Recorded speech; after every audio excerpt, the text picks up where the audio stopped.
If you've been going through the Gospel of Matthew with me the past couple of days, you will notice the pattern that we have of Matthew showing how Jesus is the Messiah, the one who was prophesied about multiple times in the Old Testament. But he also shows how Jesus fulfills types or patterns that were set forth in the Old Testament. The pattern set forth by Israel as God's people, his son. Patterns set by Moses as the Savior and Redeemer of God's people. And also by David, the king and leader, and also Savior of God's people.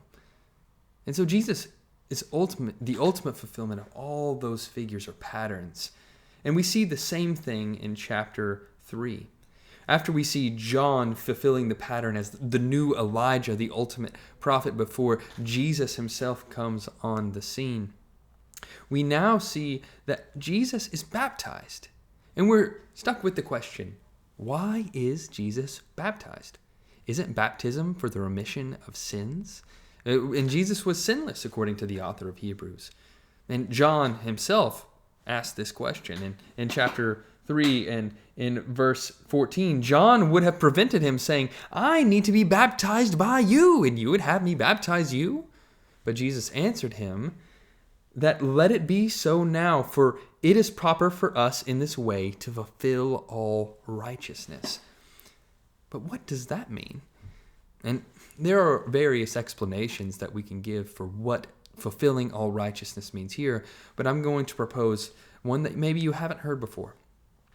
You see, Israel, whenever Israel was born as God's son, when God taken him through the waters of the Red Sea, and after he exited the waters of the Red Sea, Israel was born as God's only son in that instance, as we see in the Old Testament.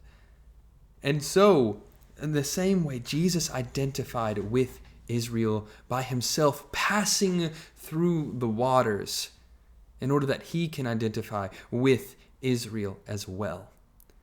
And we see that this same theme of passing through the waters as a new birth and sonship is something that is invoked explicitly here in this passage.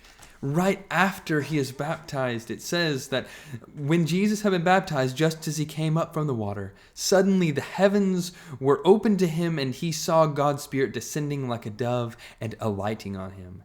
And a voice from the heaven said, This is my Son, the beloved, in whom I am well pleased.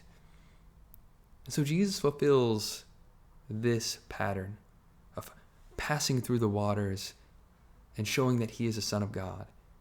And so we're also going to see how that same pattern continues.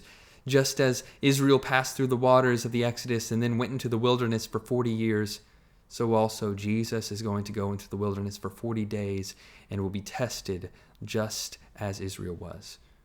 But that is a lesson for tomorrow.